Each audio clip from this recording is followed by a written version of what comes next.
Hola, muy buenos días y bienvenidos al proyecto IPG Patsala de Español. Yo me llamo María Teresa Miramón y soy profesora visitante de la Universidad Jawaharlal Nehru en Nueva Delhi. Vamos a comenzar con el módulo 11 del paper 11 que se titula Azorín, su vida y su obra. El objetivo de este módulo es echar un vistazo a la vida de José Martínez Ruiz, famoso por su seudónimo de Azorín. Vamos a destacar los temas dominantes de su obra y los rasgos esenciales de su estilo literario. También vamos a entender la trayectoria literaria de su narrativa. José Augusto Trinidad Martínez Ruiz, Azorín, nació en Monóvar, Alicante, el 8 de junio de 1873. Era novelista, ensayista, dramaturgo y crítico literario, adscrito a la generación del 98. Fue más conocido por su seudónimo de Azorín. Su padre era abogado, militante del Partido Conservador y llegó a ser alcalde y diputado. A la edad de 8 años ingresó en el Colegio de los Padres Escolapios en Yecla, en la provincia de Murcia. A los 16 empezó a cursar la carrera de Derecho en Valencia. Colaboró en varias publicaciones como El Eco de Monóvar, El Pueblo, El Mercantil Valenciano, El ABC o La Vanguardia. Escribió bajo diversos seudónimos como Fray José, Petrel y Juan de Lis. Era un participante activo en la vida política. En 1924 fue elegido miembro de la Real Academia Española. Al estallar la Guerra Civil, se trasladó a Francia con su esposa. Murió en 1967 en Madrid. Respecto a su estilo, Azorín, como miembro del grupo de la generación del 98, impulsa la regeneración nacional. En sus obras, junto al espíritu de protesta y rebeldía, es evidente su amor a los pueblos y al paisaje. Manifiesta un deseo profundo de rescatar las viejas voces patrimoniales y de resucitar a los viejos poetas primitivos, como Berceo. Como los otros miembros de este grupo, es gran admirador de las figuras de Larra y el Greco. Aspira a la reforma social. Toma parte en la campaña organizada por el Grupo Social contra el caciquismo, al igual que la actitud de otros miembros de la generación del 98, la rebeldía de la etapa inicial de Azorín da paso a cierto conservadorismo. Al igual que otros miembros de la generación del 98, la rebeldía de la etapa inicial de Azorín se vuelve en conservadora con el paso del tiempo. Algunos temas recurrentes en sus textos incluyen los siguientes: la meditación sobre la existencia, la muerte, el paso del tiempo, la antítesis entre la vida activa y contemplativa, la disolución de la voluntad o la descripción de los pueblos y paisajes españoles. En sus obras literarias, el autor plantea el conflicto entre acción y contemplación. Este conflicto se manifiesta en el antagonismo entre voluntad e inteligencia. En su primera etapa, otorga más importancia a la vida de acción. Cree que la voluntad individual y colectiva es imprescindible para el desarrollo de España y que ésta enfrente sus problemas. Es necesaria la transformación de la idea en acción. cree que no se debe poner la voluntad en una posición subordinada a la inteligencia. Es decir, la inteligencia sin acción puede ser destructiva. Luego, con el tiempo, esta opinión cambia y el autor ahora cree que la reflexión es imprescindible para que la acción tenga éxito. Declara que la voluntad sin la contemplación puede ser peligrosa. Pone trabas en el desarrollo íntimo de la sensibilidad. El paisaje, como para los otros miembros de la generación del 98, forma un componente importante en la narrativa de Azorín. Le interesa retratar los pueblos de España y representa la variedad en los tonos cromáticos. El paisaje no solo forma el fondo, sino que el autor explora su significación en la vida humana. Sobre todo se centra en los paisajes de Castilla y Levante. En las evocaciones del paisaje de Levante se nota su nostalgia. Se ve a través de las memorias de su niñez y adolescencia. La acción y la alegría caracteriza estas representaciones. El paisaje de Castilla representa lo esencial de España. Encarna el espíritu moderno y más tolerante. Se centra también en aspectos sensoriales. A veces, la vida andaluza forma la base de sus escrituras. A menudo los paisajes que crea el autor son la encarnación de evocaciones literarias o filosóficas. Además de pintar lo bello del país, también retrata la desolación vigente en los campos españoles. La preocupación por el tiempo es un tema dominante. Lo presenta como algo interno, no lo vincula con la racionalidad. La suya es una consciencia casi dolorosa del tiempo. Recurre a menudo a evocaciones nostálgicas, tanto de su infancia y juventud, como del pasado de su país.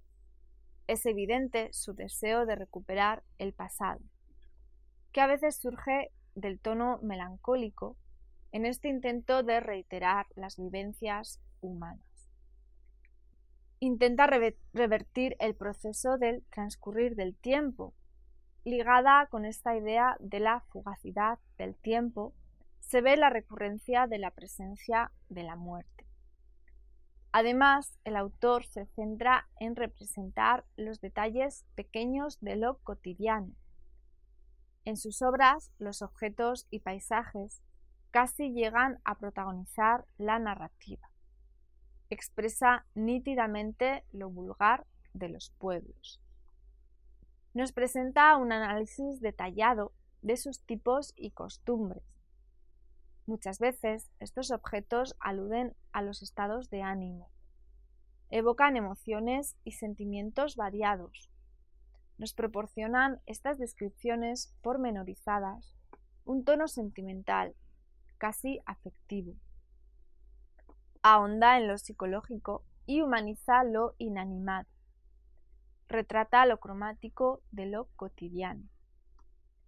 En cuanto al estilo, hay una predominación de la concisión y la claridad en el lenguaje que utiliza Azorín.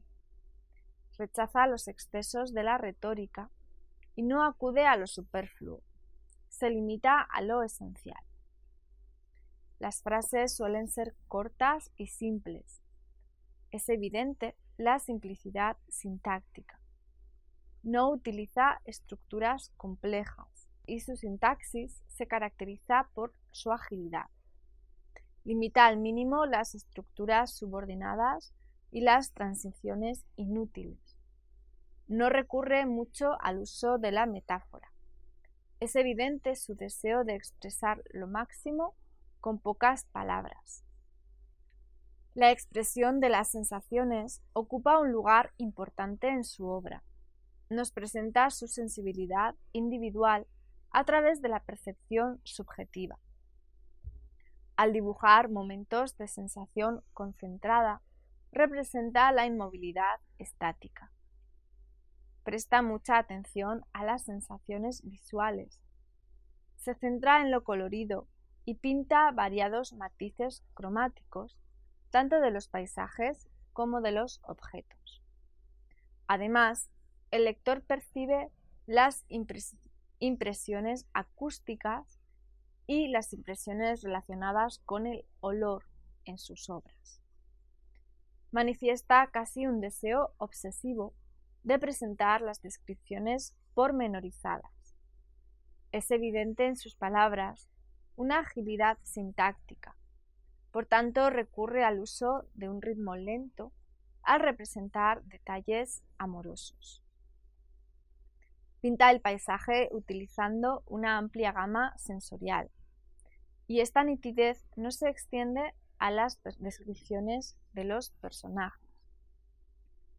Recurre a recursos cinematográficos, ya que son descripciones evocativas que conllevan connotaciones. A nuestro autor le interesa mucho el enriquecimiento léxico del lenguaje. Recurre mucho al uso de los arcaísmos, provincialismos y galicismos.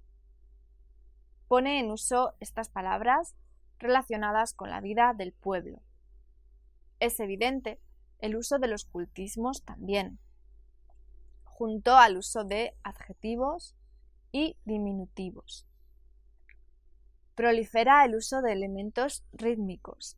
Existe en su obra una gran sonoridad y se caracteriza como una prosa poética. Utiliza a menudo también endecasílabos. Es común ver la reiteración de vocablos, así como el uso del paralelismo. Aun cuando habla del pasado, se tiende al uso del presente, otorgando a sus evocaciones una intemporalidad.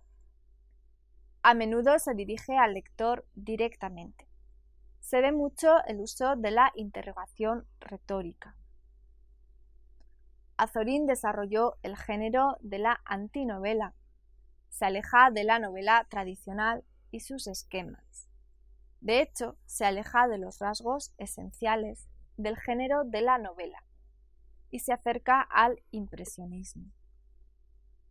Se centra en la observación de la realidad, proporcionando detalles nítidos, pero sin recurrir a su reproducción mecánica. Solo representa los fragmentos de lo que considera más significativo. Se unen escenas sueltas para formar una estructura fragmentaria de retazos. También se aparta del argumento convencional. La acción no ocupa un lugar importante. De hecho, no ocurre casi nada. En su lugar, se centra en las sensaciones. Se desvía continuamente de la trama e intercala la escasa atención con muchas digresiones. Hay un dominio del silencio, una tranquilidad que envuelve todo. El ritmo lento no da paso a una trama de intriga. Abundan las descripciones que transmiten el sentido de la perpetuidad de lo momentáneo. No acude a una simetría. Se caracteriza por la contradicción, la heterogeneidad y la diversidad. Utiliza la técnica de la dispersión, donde la atención del lector divaga hacia cosas no directamente relacionadas con la narrativa. El autor nos transmite su impresión de la realidad. Utiliza recursos estilísticos poemáticos. Existe un intenso lirismo en su prosa. Aclara de antemano que su intención no es de narrar, como en las novelas convencionales. Los diálogos se convierten en monólogos con el propósito de transmitir las ideas. Muchas veces nos presenta directamente los pensamientos de un personaje, sin la incoherencia que caracteriza al monólogo. A veces nos acerca a la interioridad de los personajes, utilizando el recurso del narrador omnisciente. Muchos de los protagonistas en las obras de Azorín demuestran aspectos autobiográficos.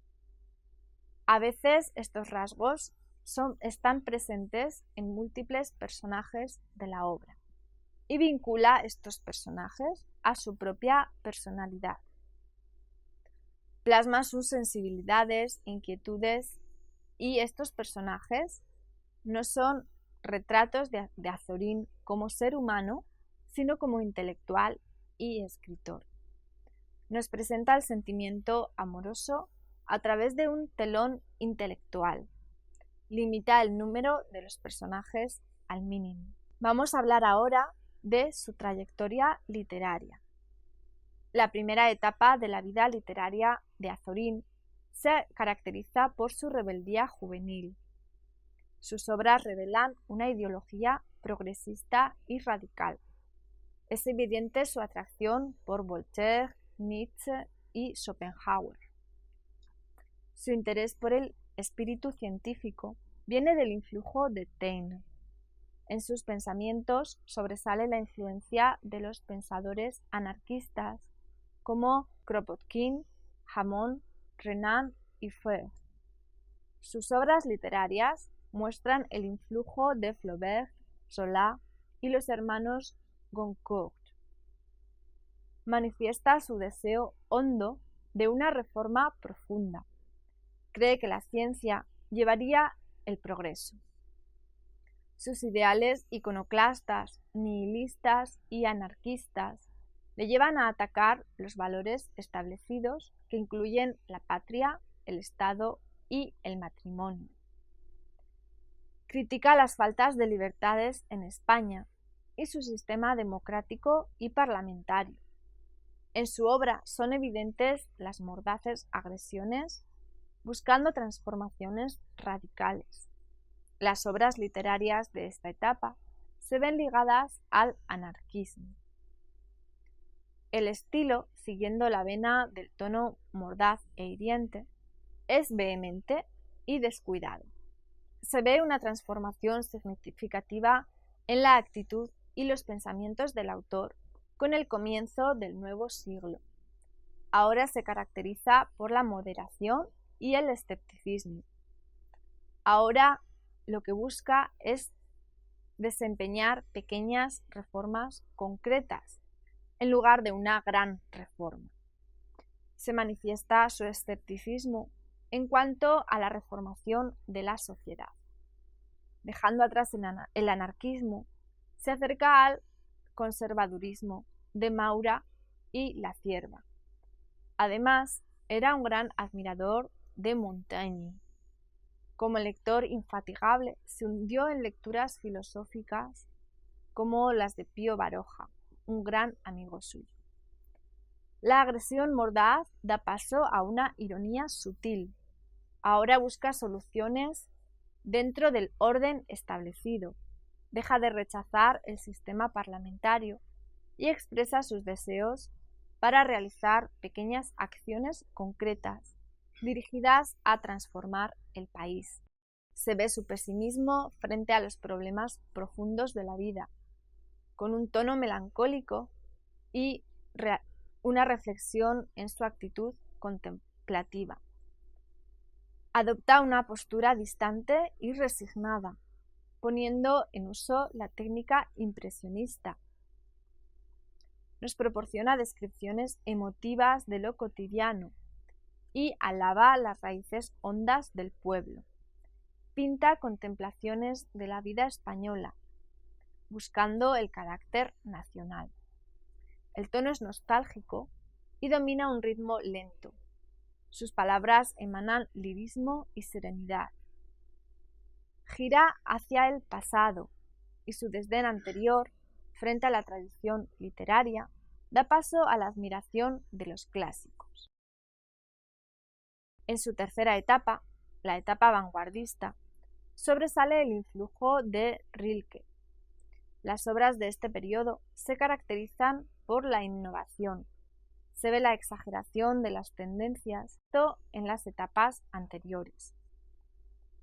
Domina la fragmentación, las imágenes sensitivas y representa una realidad interior. Sobresale un ámbito de ensueño. Entre sus obras experimentales se incluyen El caballero inactual, El libro de Levante o Pueblo. Sus obras más célebres pertenecen a su trilogía autobiográfica, que se llaman La voluntad, de 1902, Antonio Azorín, de 1903, y Las confesiones de un pequeño filósofo, de 1904. Estas obras son manifestaciones de las inquietudes regeneracionistas del autor. Nos presentan sus ideas filosóficas y las escribe en forma de novela-ensayo. Se ven protagonizadas por Antonio Azorín y el autor utiliza muchos datos reales, tanto autobiográficos como de sucesos históricos del país. Incluye también muchas noticias periodísticas. Hay mención del ámbito político y cultural real de la época. Nos presenta escenas del mundo contemporáneo. Vemos todo desde la actualidad intelectual del autor. Reelabora estos datos reales de una manera artística. Se ven las reflexiones y vivencias de Antonio Azorín a través del marco ideológico de Martínez Ruiz. Se ve el desarrollo del conflicto entre acción y contemplación en las novelas. Además, se plantea el antagonismo entre materialismo y espiritualidad. Hablando de una de estas obras, Jorge Urrutia opina que si la voluntad puede entenderse como autobiografía moral e intelectual, incluso como metáfora profética, es debido no solo a la historia que narra, sino también a una estructura, a una forma discursiva innovadora, ordenada de tal modo que encamina al lector hacia un significado preciso, el sentimiento de claudicación de un grupo de intelectuales que, jóvenes combativos poco antes, habían creído en la posible regeneración cultural, económica y política de España. Además, afirma que Martínez Ruiz nos había advertido de que su personaje era como un símbolo, pero La voluntad es todavía una novela crítica, una novela en la que las cartas finales dejan la esperanza de una vida nueva. El Martínez Ruiz firmante de dichas cartas, a Baroja, se resiste a creer que Azorín se haya dejado vencer definitivamente. Confía en un retorno a la lucha. Nosotros, lectores de hoy, sabemos cuál fue la evolución de la obra de Azorín y sabemos cómo Azorín se apoderó de Martínez Ruiz y sabemos de la claudicación de los escritores críticos del modernismo naturalista a partir de 1905 o 1908. Así otorgamos a La voluntad el sentido de ser metáfora de la biografía intelectual de unos escritores que pasaron de la crítica a la protesta, de la denuncia y oposición a la contemplación, a la literatura descriptiva o creadora de paisajes y al encierro de su propio yo. Sobre su última novela de su autobiografía, Las confesiones de un pequeño filósofo, en esta obra sobresale la tristeza y un tono melancólico. Es una novela lírica que se basa en la búsqueda del personaje de su yo idealista. Gira hacia su niñez en esta búsqueda. Nos presenta los recuerdos de las experiencias de su infancia. El paso del tiempo forma una preocupación central en la obra. El autor evoca las impresiones, experiencias y personajes de su infancia. Presenciamos la pérdida de la voluntad de acción del personaje. Se basa en el sentimiento filosófico de lo cotidiano. En esta novela poemática, la sensibilidad del protagonista se funde con la sensibilidad del autor. Retrata sensaciones y anécdotas de su infancia y adolescencia. Estas reflexiones adoptan un tono melancólico. Sobresale la intensidad lírica y un ritmo poético. Se aleja de su inquietud ideológica anterior para adentrarse en evocaciones melancólicas de su pasado. Es evidente el influjo de Charles Baudelaire. Entre sus otras obras narrativas caben destacar novelas como Tomás Rueda, Don Juan o Doña Inés. Son novelas basadas en la reflexión sobre mitos literarios. Además, escribió más de 500 cuentos. Azorín fue un gran periodista de su tiempo, que colaboró en publicaciones como La Correspondencia de España, La España Moderna, Alma Española, Revista Nueva o El Globo. Algunas de sus obras teatrales son, por ejemplo, La Comedia del Arte o La Arañita en el espejo. Bueno, y esto es todo respecto al capítulo de Azorín. Muchas gracias por escuchar.